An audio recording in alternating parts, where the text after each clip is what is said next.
কেৱল মিয়াই যে বেপাৰী শাক পাচলিৰ বেপাৰী আছে বা কেৱল মিয়া যে মাছৰ বেপাৰী সেয়া নহয় মিয়াৰ মাজতো আছে ইঞ্জিনিয়াৰ মিয়াৰ মাজতো আছে ডাক্তৰ মিয়াৰ মাজতো আছে শ্ৰমজীৱী লোক কেৱল মাত্ৰ মাছৰ বেপাৰী অথবা কেৱল মাত্ৰ জাবৰ জোথৰ জাবৰ সংগ্ৰহ কৰা মিয়া বা কেৱল মাত্ৰ শাক পাচলিৰ বেপাৰী এই মিয়া সেয়া নহয় মিয়াসকলৰ মাজতো আছে শিক্ষিত লোক মিয়াসকলৰ মাজতো আছে ডাক্তৰ মিয়াসকলৰ মাজতো আছে ইঞ্জিনিয়াৰ কেৱল মাত্ৰ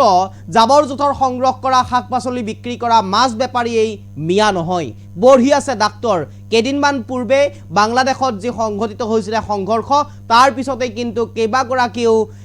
মিয়া জনগোষ্ঠীৰ ছাত্ৰ ছাত্ৰী বাংলাদেশৰ পৰা উভতি আহিছিল যিসকল উভতি আহিছিল সেই সকলো কিন্তু ডাক্তৰ পঢ়িবলৈ গৈছিল অসমৰ পৰা আৰু তাৰ পিছতেই কিন্তু সুন্দলীৰ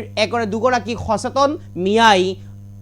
মন্তব্য প্ৰকাশ কৰিছে সংবাদ মাধ্যমৰ সন্মুখত কেৱল শাক পাচলি বিক্ৰেতা মিয়া নহয় কেৱল জাবৰ জোথৰ বিক্ৰেতাই মিয়া নহয় কেৱল মাছৰ বেপাৰীয়ে মিয়া নহয় মিয়াৰ মাজতো আছে ইঞ্জিনিয়াৰ মিয়াৰ মাজতো আছে ডাক্তৰ মিয়াৰ মাজতো আছে উকিল মিয়াৰ মাজতো আছে শিক্ষিত লোক মিয়াৰ মাজতো আছে শ্ৰমজীৱী লোক আৰু এই দাবী কৰিছে এতিয়া দুগৰাকী মিয়া সচেতন লোকে আৰু তাৰ পিছতেই তেওঁ উল্লেখ কৰিছে এবাৰ মিয়াৰ ঠাইলৈ আহিব থাকি চাব মিয়াই কেনেদৰে অতিথি পৰায়ণ মিয়াই কেনেদৰে অতিথি পৰায়ণ কৰে আৰু মিয়াই কেনেদৰে শ্ৰমজীৱী লোক সেয়াও চাই যাবহি আমন্ত্ৰণ জনালে দুগৰাকীকৈ মিয়া সচেতন যুৱকে আৰু এই মুহূৰ্তত লৈ এইবাৰ কাৰণে চেষ্টা কৰিছো সেইটো খবৰ কেৱল শাক পাচলি বেপাৰীয়ে মিয়া নহয় আছে ডাক্তৰ ইঞ্জিনিয়াৰ আছে শ্ৰমজীৱী লোক মিয়াৰ মাজত কেৱল শাক পাচলি বেপাৰীয়ে নাই মিয়া মানে নহয় অশিক্ষিত একাংশই মিয়াক এতিয়া উপলুঙা কৰিছে নহয় লেতেৰা কাপোৰ পিন্ধি চহৰ নগৰ ঘূৰি ফুৰা মানুহ কেৱল জাবৰ ভৰুৱা মাছ বেপাৰী শাক বেপাৰী মিয়াক ভবাটো ভুল মিয়াৰ বিৰুদ্ধে অভিযান চলোৱা সকলক মিয়া অঞ্চললৈ আহিবলৈ আহ্বান দুগৰাকী মিয়া যুৱকৰ মিয়া মানুহ সহজ সৰল শ্ৰমজীৱী অতিথি পৰায়ণ কেৱল শাক পাচলি বেপাৰীয়ে মিয়া নহয় আছে ডাক্তৰ ইঞ্জিনিয়াৰ আছে শ্ৰমজীৱী লোক আৰু এনেদৰে এতিয়া মিয়াই দুগৰাকী মিয়া যুৱকে উল্লেখ কৰিছে কেৱল মাত্ৰ শাক পাচলি বেপাৰীয়ে শাক পাচলি ব্যৱসায় কৰা লোকসকলে মিয়া নহয় কেৱল মাত্ৰ জাবৰ জোথৰ সংগ্ৰহ কৰা লোকসকলে মিয়া নহয় কেৱল মাত্ৰ মাছৰ ব্যৱসায় কৰা লোকসকলে মিয়া বুলি গণ্য কৰা নহয় অশিক্ষিত লোকসকলে মিয়া নহয় জাবৰ লেতেৰা কাপোৰ পিন্ধি চহৰ নগৰ ঘূৰি ফুৰা লোকসকলে মিয়া নহয় মিয়াৰ মাজতো আছে ডাক্তৰ মিয়াৰ মাজতো আছে ইঞ্জিনিয়াৰ মিয়াৰ মাজতো আছে উকিল মিয়াৰ মাজতো আছে শিক্ষিত মিয়াসকলেও পঢ়া লিখা কৰে আৰু সেই কথা উল্লেখ কৰিলে মিয়াৰ অঞ্চললৈ আহিবলৈ আহ্বান জনাইছে মিয়াৰ মাজতো আছে শিক্ষিত লোক আছে সেয়া দেখুৱাবৰ কাৰণে মিয়াৰ লোকসকলৰ মাজলৈ আহিবৰ কাৰণে উল্লেখ কৰিছে আহ্বান জনাইছে অতিথি পৰায়ণ যে মিয়া শ্ৰমজীৱী যে মিয়া সেয়া দেখুৱাবৰ কাৰণে দুগৰাকী সুন্দলীৰ সচেতন মিয়াই ইতিমধ্যে সংবাদ মাধ্যমৰ সন্মুখত মন্তব্য কৰিছে শ্ৰমজীৱী লোকসকলেই হৈছে মিয়া কষ্ট কৰি তেওঁলোকে খায় কষ্টৰ ৰাতিপুৱা শুই উঠিয়েই তেওঁলোকে ৰাতি শুৱালৈ কষ্টৰ ওপৰতেই তেওঁলোকে নিৰ্ভৰ কৰে কষ্ট কৰি তেওঁলোকে সংগ্ৰহ কৰে ধন আৰু পৰিয়াল পোহপাল দিয়ে কেৱল যে শাক পাচলি বেপাৰী মাছ বেপাৰী জাবৰ জোথৰ ভৰোৱা লোক লেতেৰা কাপোৰ পিন্ধি ঘূৰি ফুৰা লোকসকলেই যে মিয়া সেয়া একেবাৰেই ভুল ধাৰণা সেয়া কেতিয়াও মিয়াৰ সেই সকলকে মিয়া বুলি গণ্য কৰা নহয় মিয়াসকলৰ মাজতো ডাক্তৰ আছে মিয়াসকলৰ মাজতো ইঞ্জিনিয়াৰ আছে মিয়াসকলৰ মাজতো শিক্ষিত লোক আছে মিয়াসকলৰ মাজতো এডভোকেট আছে মিয়াসকলৰ মাজতো চাকৰি কৰা লোক আছে চৰকাৰী চাকৰিয়েই হওক অথবা প্ৰাইভেট চাকৰিয়েই হওক সকলো কৰা সেই চাকৰি কৰা লোকসকলো মিয়াৰ মাজতো আছে আৰু মিয়াসকলো যে অতিথি পৰায়ণ সেই কথা উল্লেখ কৰিলে মিয়াসকলৰ মাজলৈ যাবলৈ আহ্বান জনালে কিমান তেওঁলোক অতিথি পৰায়ণ কিমান তেওঁলোকে মিয়াৰ যি সম্ভ্ৰান্ত অঞ্চল আছে মিয়াৰ মাজতো সেই কথাও সুন্দলীৰ দুগৰাকী যুৱকে আহ্বান জনালে কেৱল মাত্ৰ জাবৰ জোথৰ সংগ্ৰহ কৰা লেতেৰা কাপোৰ পিন্ধি চহৰ নগৰ ঘূৰি ফুৰা মাছ বেপাৰী কিংবা শাক পাচলি বেপাৰীয়ে মিয়া সেই কথা একেবাৰে নহয় বুলি উল্লেখ কৰিছে আৰু এই কথা উল্লেখ কৰিছে এতিয়া মিয়াৰ দুগৰাকী যুৱকে আৰু এনেদৰে এতিয়া মিয়াক লৈ মন্তব্য কৰিছে আৰু এনেদৰে এতিয়া মিয়াক লৈ মন্তব্য কৰিলে দুগৰাকী যুৱকে আৰু তাৰ পিছতে এনেদৰে এতিয়া সংবাদ মাধ্যমৰ সন্মুখত মন্তব্য কৰা পৰিলক্ষিত হৈছে খুনতলীৰ দুগৰাকী যুৱকে। এক প্ৰকাৰ যেন সেই কথা উল্লেখ কৰিছে, মিয়াসকলৰ কথা উল্লেখ কৰিছে, এক প্ৰকাৰ যেন তেওঁলোকে উল্লেখ কৰিছে মিয়া যে অতিথিপৰায়ণ, মিয়াই যে সকলো কাম কৰিব পাৰে, মিয়া যে শ্ৰমজীৱী, শ্ৰমৰ ওপৰত তেওঁলোক নিৰ্ভৰ কৰে, ৰাতিপুৱা শুই উঠি ৰাতি শুৱালৈ তেওঁলোকে শ্ৰমৰ ওপৰত নিৰ্ভৰ কৰে, তেওঁলোকৰ জীৱনটো শ্ৰমৰ ওপৰত নিৰ্ভৰ কৰে, সেই কথা উল্লেখ কৰিছে দুগৰাকী মিয়াই। আৰু এই মুহূৰ্তত মন্তব্য আছে দুগৰাকী যুৱকৰ, শুনাব বিচাৰিছোঁ। আজিৰ সময়ত আপোনালোকে মাছ বেপাৰী দেখা পায়, চব্জিৱালা, তাৰপিছত এই ৰাস্তা ঘাটৰ কাম কৰা, অট্টালিকাত কাম কৰা, এই মানুহখিনিয়ে কেৱল মিয়া নহয়, তাৰ বাদে অসমত বহুত মিয়া আছে, যিসকল ডক্তৰ, ইঞ্জিনিয়াৰ, MLA,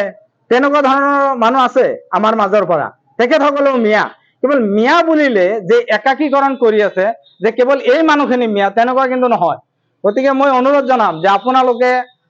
আমাৰ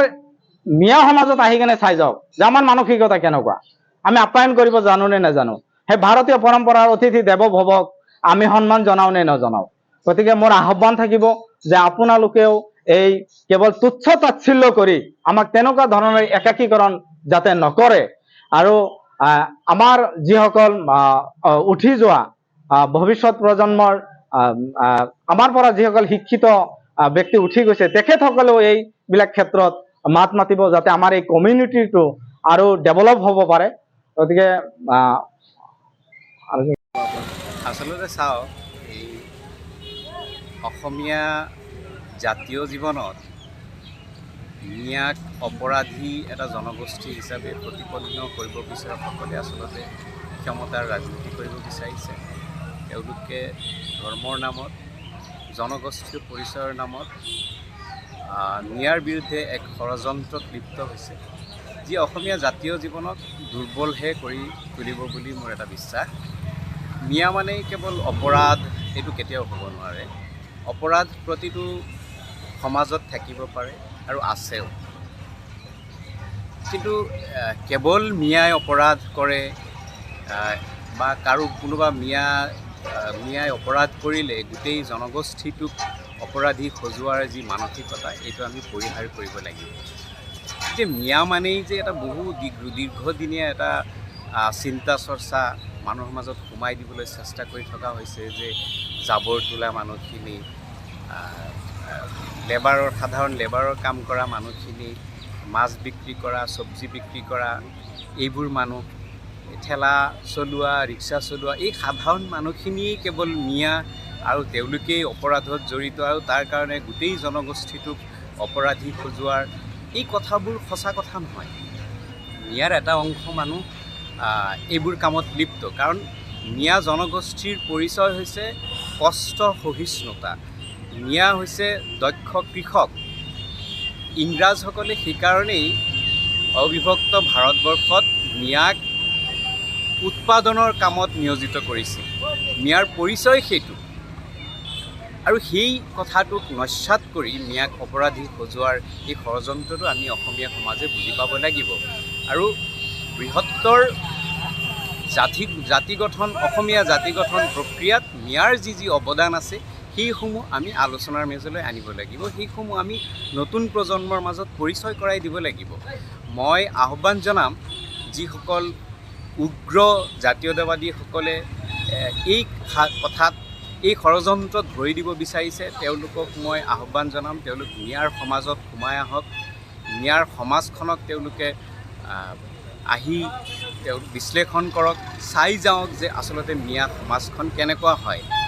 মিয়াৰ নিপুণ হাতৰ পৰশত চৰৰ ফুট বালিয়েও সেউজীয়া হাঁহি মাৰে 12 মাহে। সেই মিয়াক আপোনালোকে কেৱল কোনোবা মিয়াই যদি অপৰাধ কৰিছে, তাৰ কাৰণে গোটেই জনগোষ্ঠীটোক অপৰাধী সজাই এক ভাতৃঘাতী সংঘৰ্ষ সৃষ্টি কৰাৰ যি ধৰণৰ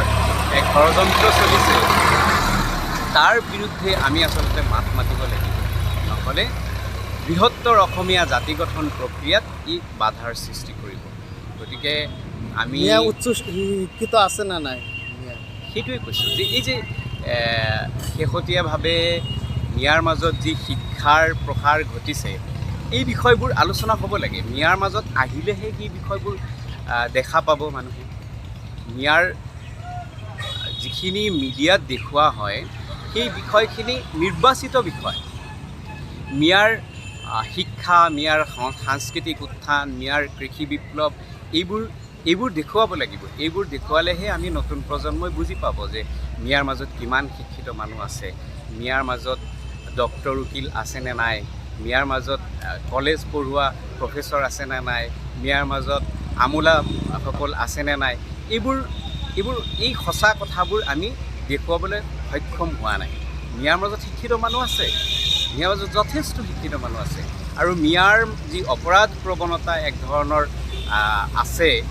সেই কথাবিলাক এই শিক্ষিত মানুহখিনিয়েও ভাল পোৱা নাই। এই মানুহখিনিয়েও বিচাৰে যে মিয়াৰ পৰিৱৰ্তন হওক, মিয়া অসমীয়া জাতি গঠন প্ৰক্ৰিয়াত তেওঁলোক আগভাগ লওক, আৰু তেওঁলোকৰ যিখিনি কৰ্ম সেইখিনিক ভাল বুলি আখ্যায়িত কৰক, সেইখিনিক